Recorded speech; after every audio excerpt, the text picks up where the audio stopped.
Eto na, so nagsalita na si Presidente finally, 'no? Nagsalita na si Presidente finally. Mm. Anong sinabi niya? Doon nag-react na siya doon sa ano, sa PIDEA leaks. And I'm sure napanood niyo na 'to sa mga ibang vloggers, pero siyempre, kadalasan may iba akong anggulo dito sa mga nagaganap na 'to, eh. So, tingnan natin ano yung makikita natin dito. So, ito yung balita kahapon. As usual, tayo magsa-shoutout sa mga kaibigan sa Sendwave! Kung kayo ay nasa US, UK, Canada, Italy, France, Spain, Ireland, and Belgium, may pwede na po ay magpadala ng yung mga remittances sa Pilipinas. Gamit po ang Sendwave na wala pong remittance fees. Isang hingahan lang. Para magawa niyo po yan mga kotsero, i-download niyo lang ang Sendwave app, gawa kayo ng account, lagay niyo pa ang account details niyo. Pwede na magpadala sa GCash, Cash Pickup at iba't ibang mga pangko sa Pilipinas. At kapag ginamit niyo po ang promo code na Coach Jared sa inyo pong unang padala ay makakuha kayo ng karagdagan $20 free credit.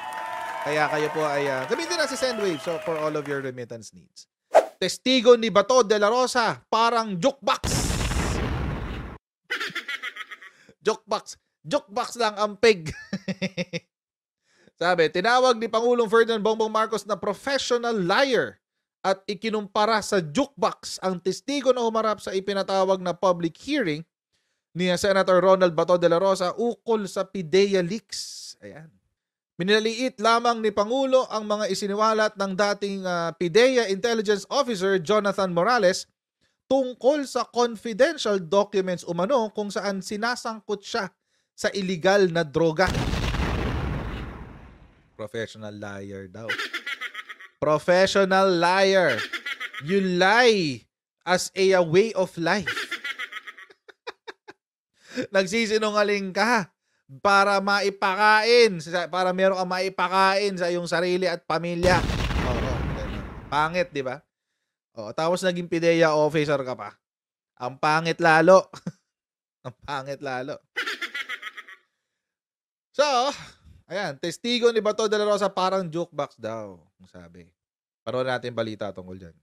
Sa ganamang profesional na sinungaling ni Pangulong Bongbong Marcos, ang dating PIDEA agent na nag-ugnay sa kanya sa illegal na droga, itinanggi rin ng Pangulo na may mga pulis na nagpaplanong patalsikin siya sa pwesto.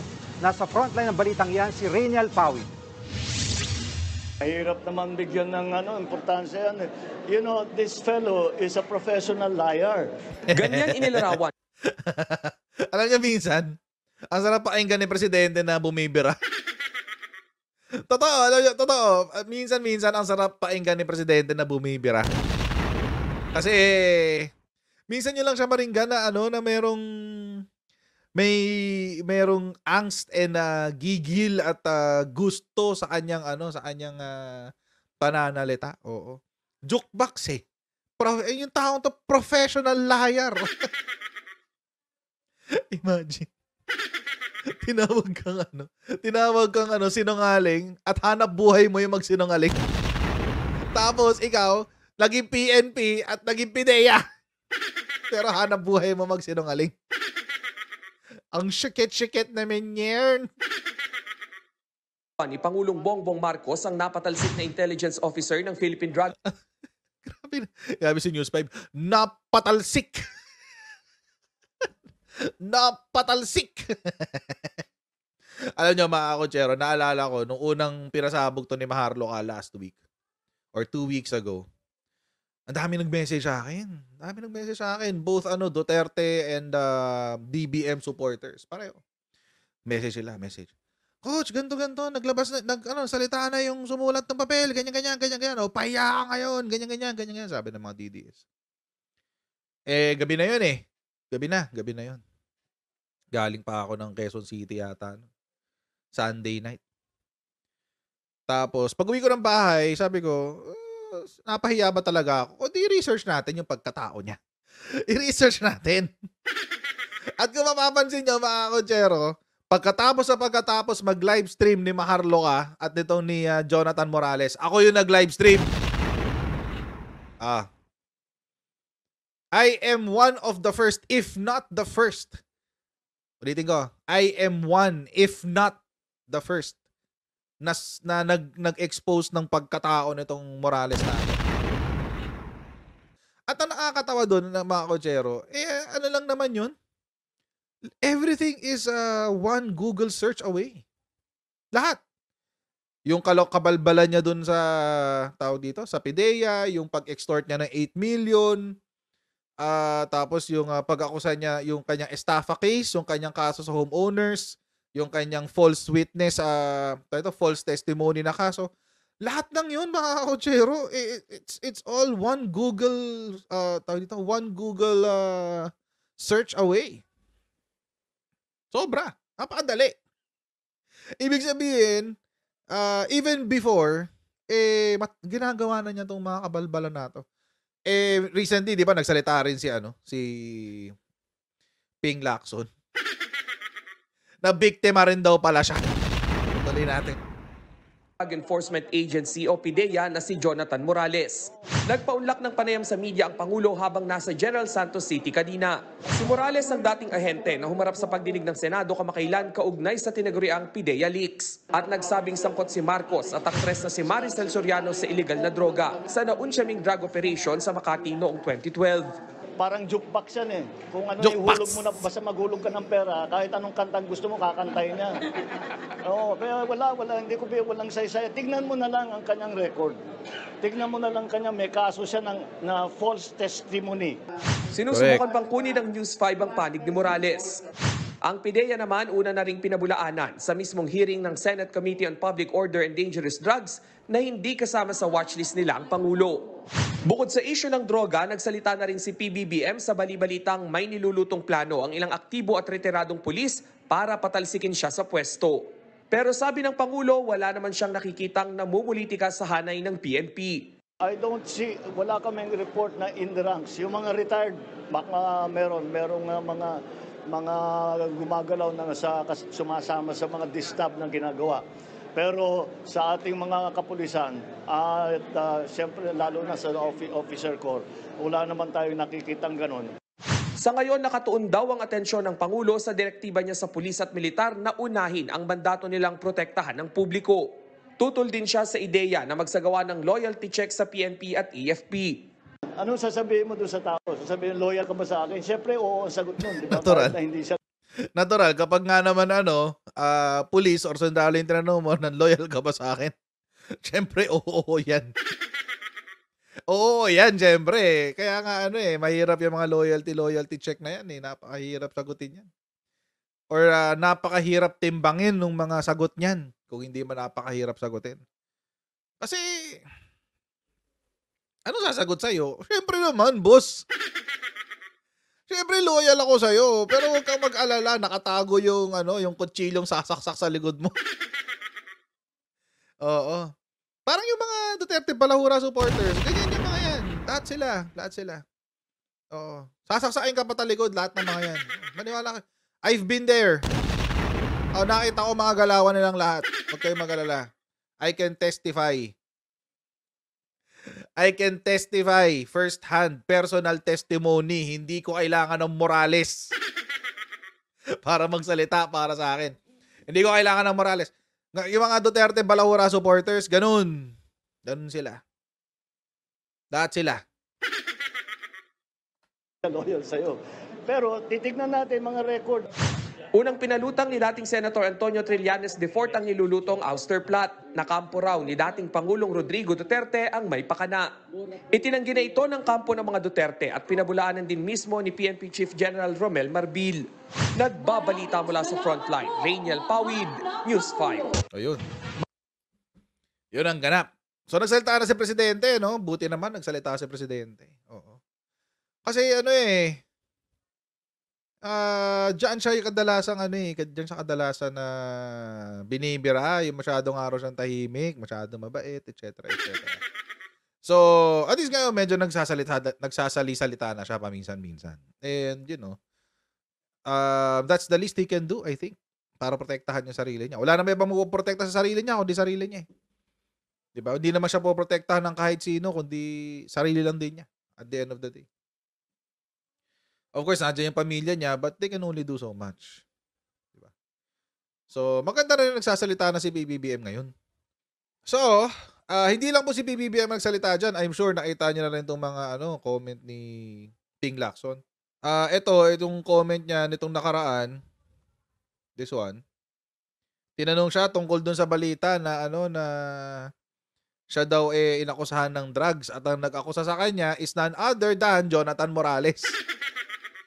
Sabi niya, absolutely not true. In actual fact, the late former ISAF chief Victor Corpus, who was the central figure in all the fabricated illegal drug accusations against me after I won my first term as senator in 2001, had already apologized. So, nagsorry na sa kanya.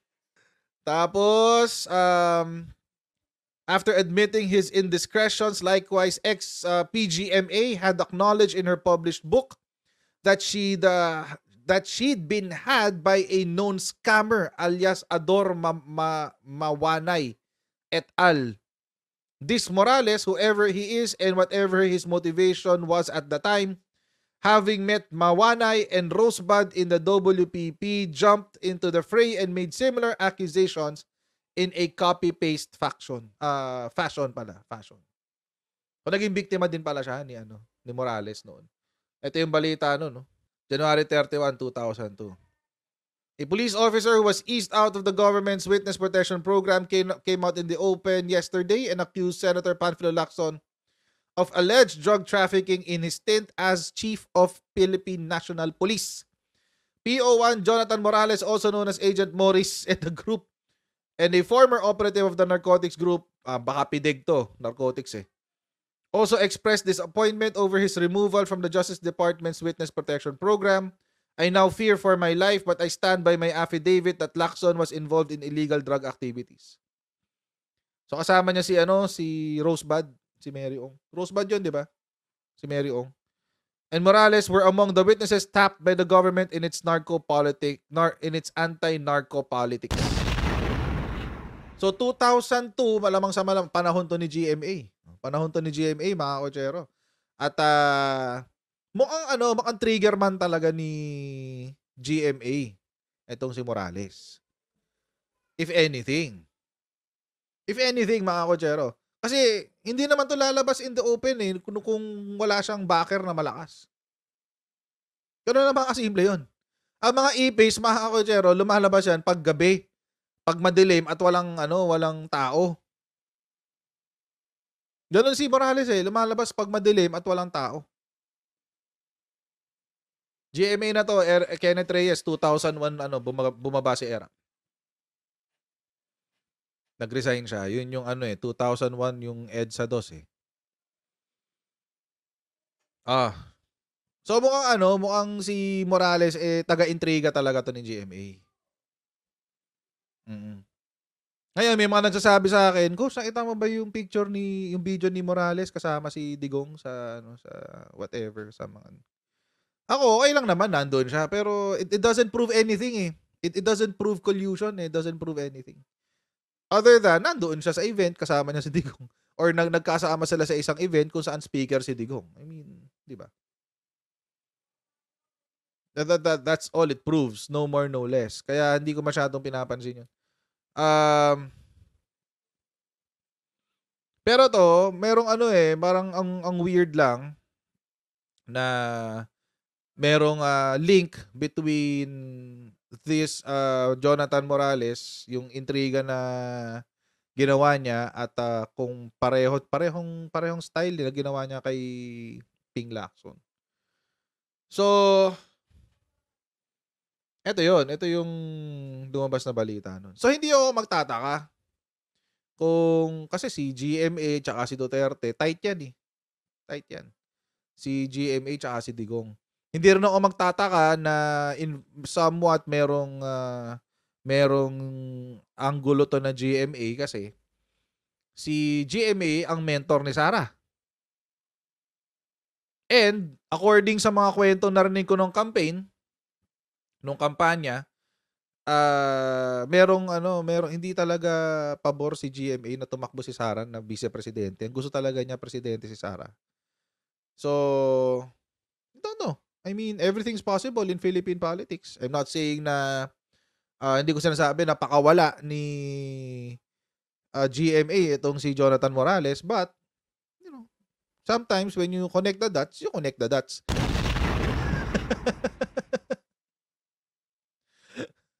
So, sometimes when you connect the dots actually make sense. Kaya yun, oo. Ang dami nagtatanong sa akin tungkol sa nilaso na asawa.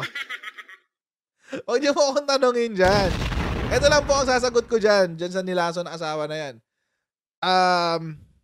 I will neither confirm nor deny the truth or falsity of such statement. But, I will not be surprised if it is true. Yun na lang. Gando na lang ako.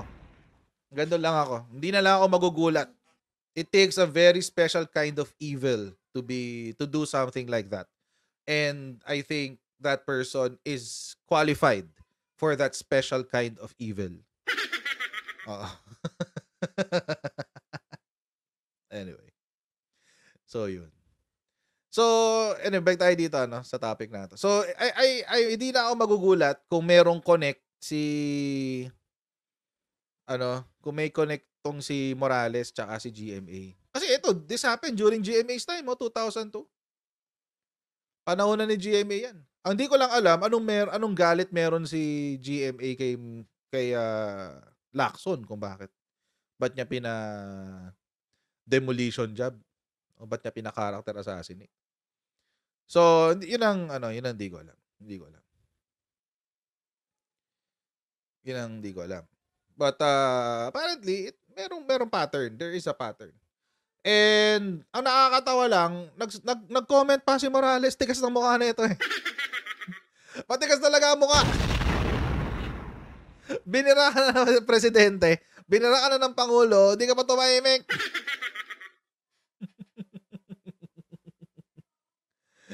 Oo, di ba tumahimik? At saka syempre, itong si SMNI, palalabas sila na parang bayani si Morales. And by the way, ito palang nakakatawa. Itong mga mokong na to, na Duterte Balahura supporters, ginagamit itong balita na to bilang katibayan na si Morales daw ay may matagal ng advocacy o advokasya na labanan at linisin ang Pilipinas sa illegal na droga. Oo, ganun ang sinasabi nila. Matagal na palang nakikipagbakbakan si Morales sa illegal drugs at saka sa mga malalaking personalidad, etc., etc. Ang tapang-tapang naman, ganun ang sinasabi nila. Oo. Bakit nila kailangan sabihin yun? Syempre, kailangan pa nila ituloy yung distab. Hindi pwedeng matigil yun dahil lang kay Morales. Oo, hindi pwedeng matigil yun dahil lang kay Morales. Tuloy yung distab. Kahit na meron siyang kahit na patong-patong ang kaso niya, na-dismiss siya sa PNP, na-dismiss siya sa PDEA, na-meke ng mga dokumento, na-meke ng testimonya. Ang dami niyang kabalbalang ginawa. Pero syempre, alam niyo naman sa mga sa mga mata ng mga Duterte Balahura supporters, kahit ikaw ay isang kriminal, ay napakabuti mo pa rin. Pumapatay ka nga ng 6,000 na tao, ang bait-bait mo pa rin, best president ever ka eh. Di ba? Pumatay ka ng 6,000 na tao, nangulimbat yung cabinet secretaries mo, di ba? Nangurakot sa DepEd, nangurakot sa PhilHealth, nangurakot sa DOH, nangurakot sa kung saan-saan. Tapos sasabihin niya, best president ever pa yun daw. Galing. Nabudol tayong lahat, guys. Nabudol tayong lahat. Dinaan tayo sa mga vlogger. Ginamit yung galit natin sa mga dilawan para bulagin naman tayo sa mga kabalbalan ni Digong. Ganun yung nangyari. Ito yung sinabi ng SMNI. Mukhang gago eh. Kung anong puno talaga siyang bunga eh. Sorry, Lord. Kung anong puno siyang bunga. Kung gaano kasinungaling yung puno, ganun kasinungaling yung bunga. Kung gaano kabaliw yung puno, ganun kabaliw pati yung network niya. Panoorin niyo to. Matapang na sinagot ni dating PDEA agent Jonathan Morales ang Matapang daw na sinagot. Ang matapang na sumasagot, haharapin mo yung tao na inakusahan mo. Yun ang matapang. Punta siya ng Malacanang, magsisigaw siya doon, "Hoy, Bongbong Marcos, adik, nakita ng witness ko, ganto, ganyan. Yun ang matapang. Tingnan nyo kung saan in-interview. Sabi ni Pangulong Bongbong Marcos Jr. na isa umano siya ang professional liar. Hirit ni Morales, hindi naman siya kundi si Marcos Jr. ang may dapat na patunayan. At yon ay ang pagkakasangkot nito sa illegal na droga. Ang mabuti raw gawin ng Pangulo ay magpa-drug test para masagot na ang isyong ito. Ang buong detalye mula kay Almar Porzuelo, exclusive. Tinawag ni Pangulong Ferdinand Bongbong Marcos Jr. na isang professional liar ang dating PIDEA agent na si Jonathan Morales. Sinabi pa ng Pangulo na maihahalin tulad umano sa isang jukebox si Morales na kapag nahulugan ng barya ay kakanta. Ito ang naging sagot ni PBBM kaugnay sa ginawang public hearing ng Senate Committee on Public Order and Dangerous Drugs nito nakarang araw. Sentro kasi ng nasabing pagdinig ang ginawa ni Morales na pre-operation report, order letter at authority to operate para hulihin ang artistang si Marcel Soriano at nooy senador na si Marcos Jr. dahil sa paggamit ng illegal na droga. Sa exclusive interview ng SMNI News kay Morales araw ng Biyernes, nilinaw nito na hindi niya inaakusahan ang Pangulo na gumagamit ng illegal na droga. Anya bilang investigador ay ginawa niya lang ang Matapang pala to sa may pader in-interview. Diyan sa tabi ng kalsada. Nakakadiri kayo, SMNI. Hindi nyo man lang inimbita sa inyong istasyon. Sana inano nyo na lang. Tawag dito, sana inano nyo na lang. Zoom. Sana zoom nyo na lang. Para binigyan nyo naman ng konting dignidad yung ano nyo, yung resource person nyo. Kadiri kayo, nag-i-interview kayo sa tabi ng kalsada. Ang baboy nyo. ang kanyang trabaho na isulat ang report na ibinigay mula sa isang confidential informant. Alam mo, nakakaawa ang ating Pangulo, no? Dahil wala akong natatandaan na inakusahan ko siya. Yung pagkakadawit ng kanyang pangalan ay resulta ng investigasyon ay sinagawa ko at ito yung nireveal ng confidential informant. At may investigasyon kang ginawa? Talaga? Alam mo, Morales, eto, challenge ko nga to. Morales, kontakin mo ako. Dito ka sa channel ko mag-ano. Kung talaga matapang ka. Dito ka sa channel ko magpa-interview. Dito ka sa channel ko magpa-interview, Morales. Maniwala ka. Kung talaga matapang ka. At talagang pinapanindigan mo yung pinapaniwalaan mo. Huwag kang magpa-interview sa mga siguradong kakampi sa'yo. Dito ka sa channel ko. Matapang ka talaga. Wala ka pang iniimbestigahan. Nag-a-apply ka nga ng ano eh. Pre-operation report. Pre-operation.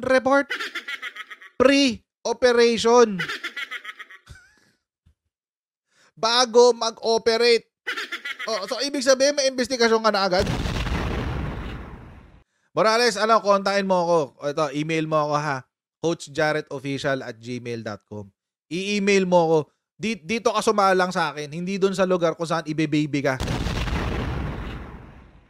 Pagtanggol mo yung sarili mo dito. Kasi kung sasalang ka doon kay Maharlo ka, sasalang ka dito sa SMNI, baby ka niyang mga yan. Oo, siguro kala nila baby ka pa kasi kalbo ka. Dito ka. Dito ka sa akin. Malaman talaga natin totoo. Sinabi mo, inimbestigahan na. Inimbestigahan mo. Partida, hindi ako senador. So malamang sa malamang, hindi naman matatakot sa akin to. Hindi rin mai-intimidate sa akin to. Hindi naman ako senador eh. Tsaka medyo may edad na siya. Sigurado ako na i-impose niya yung kanyang edad sa akin. So walang walang problema doon. Dito nga. Tignan natin. Validate natin yung kwento mo. Yung willing kang i-examine. Wala ka pa investigasyon inuumpisahan. Ang claim mo ay meron lumapit sa iyo para magsumbong. Yun ang claim mo. Oo, yung confidential informant. i-reduce ko nga doon sa sworn statement. Dahil dito, hinamon ni Morales si Bongbong Marcos na kung nagsasabi ito ng totoo na hindi siya gumagamit ng illegal na droga at kung wala itong itinatago ay dapat magpa-hair follicle drug test ito. Kaya pagka ganito, yung kilos o pananalita ng ating Pangulo, marapat lamang talaga na sundin niya yung panawagan ng taong bayan. Sinong taong bayan pinagsasabi mo? Yung 20% nyo? Yun ba yung pinagmamalaki mo? O hindi pa kayo taong bayan. Hindi kayo taong bayan. Langya. 7 araw nagrally ang SMNI dyan sa Liwasang Bonifacio. May nangyari, wala. Every month, meron kayong hakbang ng mautog. Hindi naman napupuno ang mga stadium na pinupuntahan nyo. Walang movement. Wala. Walang movement. Hindi nga kayo nakakaroon ng numero eh. Imagine, pinanindigan nyo yung Freedom Park dyan sa Iloilo na kakarampot lang ang kasya para magmukhang masikip. Tapos ang nakakatawa dito, pinipilit nila yung hair follicle test. Oo. Oo. Hair follicle test daw. Pag drug test daw, hair follicle test. Oo. Sige. Kailan yung pre-op report? 2012. 2012 pa yan. Kahit magpa-drug test si PBBM ngayon, pointless. 2012 pa yan eh. O sabihin natin totoo yung pinagsasabi mo. Na noong 2012, nagda-drug si PBBM. 2012. 2024 na. 12 taon na nakalipas. Up to 90-day window for detection of drug use. 90 days lang pala. Magpa-drug test ka, BBM! Patunayan mong hindi ka addict noong 2012. Ang bobobo nyo. Ang bobobo. Patunayan mong hindi ka addict noong 2012. Mag-hair drug testing tayo.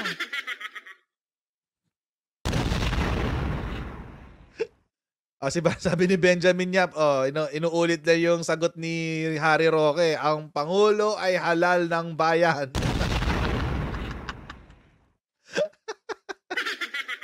But anyway, hair follicle drug test daw. Sabi ng mga mga nababaliw na. Hair follicle drug test daw para patunayang hindi addict. Oo. So the presumption is hanggang ngayon gumagamit. Yun yung presumption eh. Yung presumption. The presumption is hanggang ngayon gumagamit. Paano kayo nakasigurado? Paano kayo nakasigurado na hanggang ngayon gumagamit? Let's play the devil's advocate. Let's play the devil's advocate. Paano kayo nakasigurado na hanggang ngayon gumagamit? Si Digong, maski si Digong ang reference niya, dokumento ng PDEA nung mayor pa daw. Take note ha, mayor siya. Paano? Sige nga. Paano kayo nagkaroon ng ebidensya na gumagamit hanggang ngayon? Meron yung bang confidential? Ito pa yung nakakatawa eh. Tinan yung sinabi ni sinabi ni Morales, nakakaawa daw si PBBM kasi sana. Balikan natin yung tigas ng mukha nito, sumagot pa eh. Hindi niya inaakusahan ang Pangulo na gumagamit ng iligal na droga. Anya bilang investigador ay ginawa niya lang ang kanyang trabaho na isulat ang report na ibinigay mula sa isang confidential informant.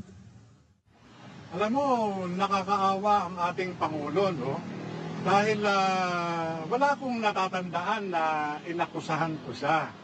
Yung pagkakadawit Ayan, wala raw siya nakatandaan na inakusahan daw niya si BBBM. ang kanyang pangalan, tapos, resulta ng investigasyon na sinagawa ko at ito yung nireveal ng confidential informant.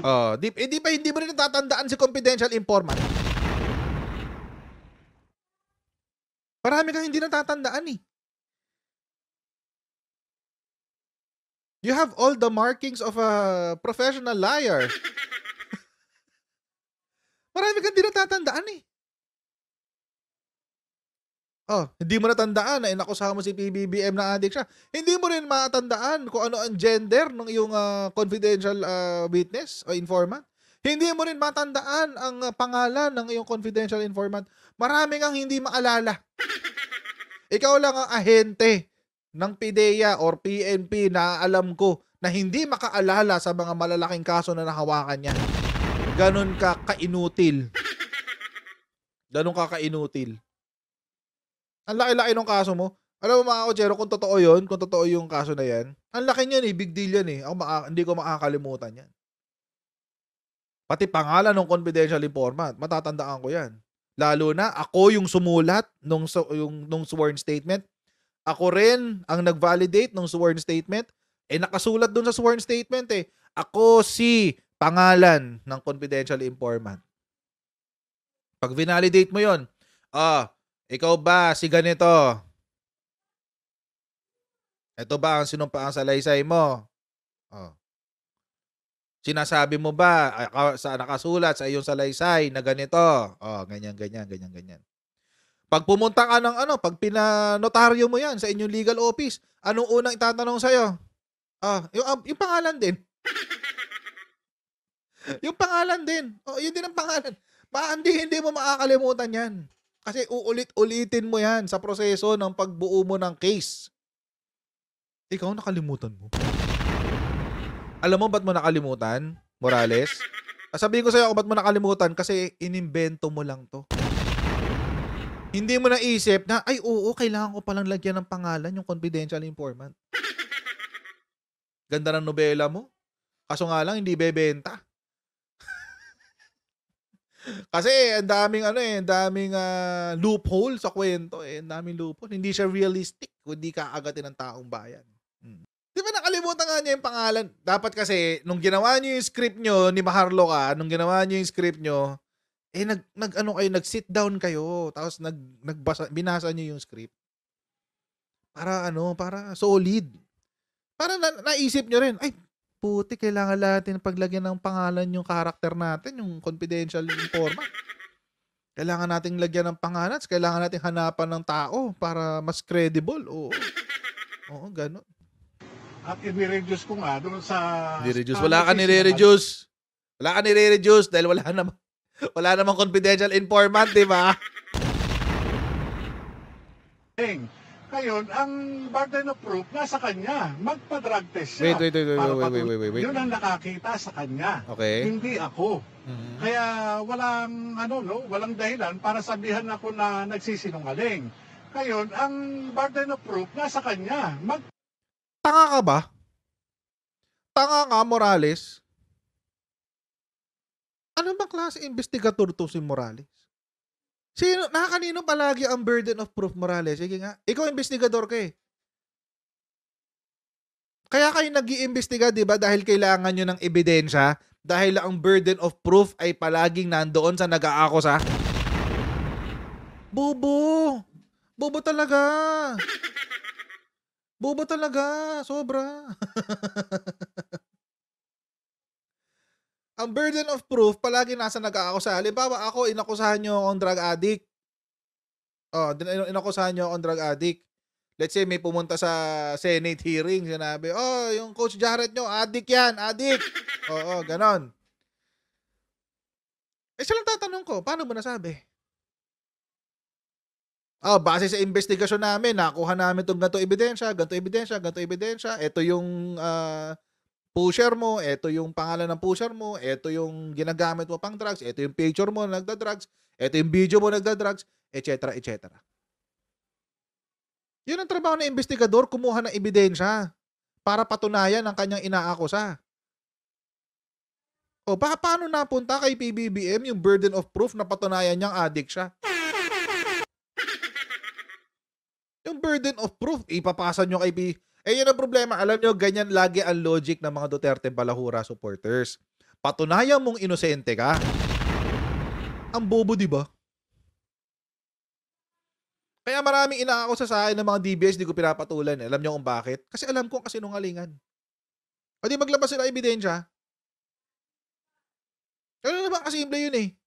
Maglabas sila ebidensya. Ganon din dito. Nag-akusa kayo, sabi niya, nanggaling daw ang kwento sa confidential informant. Pag tinatanong tungkol sa confidential informant, hindi na maalala kung sino si confidential informant. So, paano ma-validate kung totoo? Kasi alam nyo mga kotsero, pag sinabi niya kung sino si confidential informant, out of the picture na siya. Out of the picture na siya. Ganon. Out of the picture na siya. Hindi na siya kailangan kausapin. Ang kakausapin na si confidential informant. Siya na. Wala nang iba. Ang bobo nito, ang bobo niya, promise. Ibang level. Kaya mga naniniwala sa kanya, bobo lang din. Or, matalino nga, pero may interest. Yung mga naniniwala sa kanya, mga typical DBS, either sobrang bobo, na naniniwala na lang sa kwento-kwento ng kung sino-sino, or, ginagamit si Morales at sinasalsal yung issue dahil meron silang interest na ibagsak ang administrasyong Marcos. That's it. Wala namang iba. Ang sakit bang pagsalitaan ka ng presidente at tawagin kang professional liar at jukebox? Magkano na bang ngayon? Magkano na bang barya ngayon ng pang jukebox? 5 piso, 20 barya o 5 pisong barya. Papabarya mo na ako. Meron akong 20 pesos dito. Oo. Morales, punta ka sa channel ko. Bigyan ka ng 20. Kanta ka dito, dali. 5 piso pa rin daw, sabi ni Renny. 5 piso pa rin daw. Game. Meron akong 20 pesos dito, siguro mga 4 na kanta to. Bijoke na ngayon. Wala nang joke box. Sige, sabi joke pakantayin natin. Joke box daw eh. Meron akong 20 pesos dito. 20 petot. Meron akong 20 pesos dito. 4 na kanta to. Punta ka dito, dali. Dito ka, interviewin ka dito. 4 na kanta yan. So, meron akong 4 na questions. Diyos ko, jukebox. Jukebox boy. Pero ang sakit nun, no? Ang sakit sigurong tawagin kang sinungaling ng presidente ng Pilipinas. Imagine, presidente ng Pilipinas, winalangya ka. Binarda ka ng presidente ng Pilipinas. Ayan. So, mga kotsero, maraming salamat sa inyong patuloy na pagsuporta sa ating channel. Once again, huwag niyo pong kalimutan mag-like, share, and subscribe. And I'll see all of you in our next Coach Jared Live. God bless you. See you next time, guys. Bye!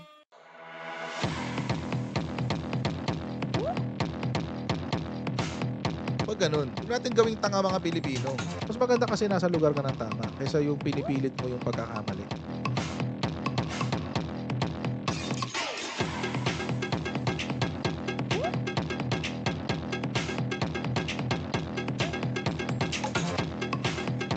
Are they willing to go that far? Hindi makakalimutan ng Pilipino yan hanggat di nasasagot niya. Sino ngayon nagsasabi ng totoo?